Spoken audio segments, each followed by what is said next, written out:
Hello and welcome to Juice with Justin.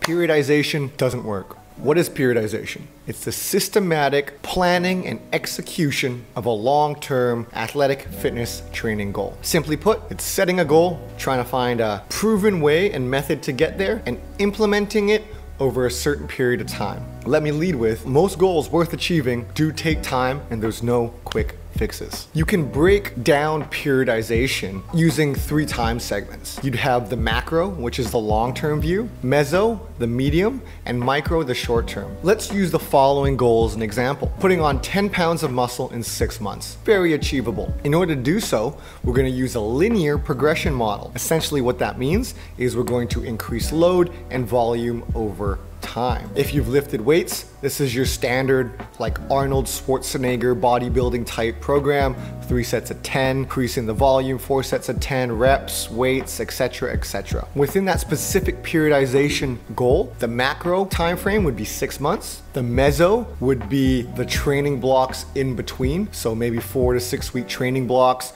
You're gonna have 4 to 6. And then the micro would be the daily and weekly happening within those medium term blocks. So why doesn't periodization work? It's a combination of lack of time, more important priorities, and life stuff getting in the way. I'll use PPC as an example. We typically deal with 3 types of client sets. We've got 1, the athlete, pro or youth, the general fitness population, so you got like moms and dads wanting to stay strong, keeping up with their kids, staying out of pain and injury. And lastly, we've got the injury type clientele, someone where they've had something bad happen to them and they're coming to us for help. Priorities. In my experience, if training, fitness, this health side of things isn't like the 2nd or 3rd highest priority in your life, periodization isn't gonna work. Let's look at a pro athlete. The sport is the #1 priority. Any sport commitment is gonna take precedent, is gonna be more important than any training goal.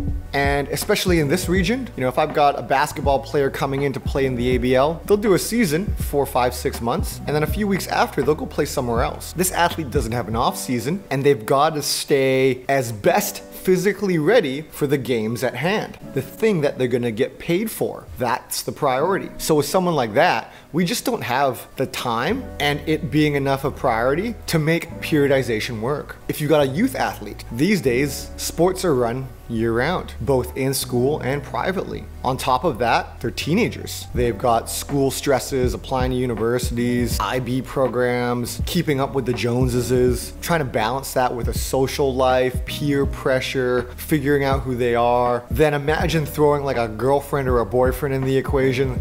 That can really blow things up. So with a teenager, training's far down the list of priorities. Periodization, long-term periodization, doesn't work. With the gen population segment, you'd be lucky if fitness is 3 or 4 on their priority list. Most of these type of people are gonna have families and work commitments. Already that's 1 and 2. You got friends and social life. If training and fitness is 3 or 4, like you've got already an ideal client. But with these types of people, work and family and anything that can come up with that, deadlines, trips, all the things that kids can throw at you, there isn't gonna be enough consistency and uninterrupted time over the long term to effectively periodize. Lastly, with that injury type of client, it's short term. They're usually wanting to fix a problem. That problem, if it can be fixed, happens in the micro or meso cycle. It happens in days and weeks, not in months. So with someone like that, you can do short term, but you can't really do long term. So if periodization doesn't work for these types of people, where could it work? I'll give you 3 examples, in my opinion, where it could work.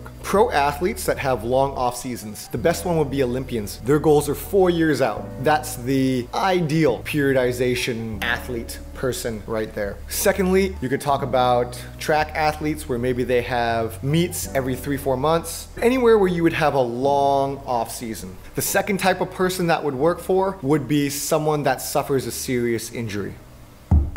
Hopefully it doesn't happen to you, but let's use the example of someone that suffers an ACL tear. They're gonna be off serious sports for the better part of a year. If you can find this type of individual that likes sports, likes being active, is highly motivated, you could get one to buy in and use that unfortunate event as an opportunity to really work on their body, their strengths, their weaknesses, their athleticism over a long period of time. In reality, to recover from an ACL tear involves on point periodization and progressions. If you can find that type of individual with the right mindset, periodization would work really well for them. If periodization doesn't work, what does? Specifically talking training in the gym, athletic goals, with the types of people that PPC would see, it's really three things. Do have goals, do plan for the long term, but give yourself a lot of flexibility in the short and medium to weather the things that are ultimately gonna be challenging along the way. I like to use this analogy. If training can be like the stock market, understand it's a long-term process. You're gonna have your ups and downs, small ones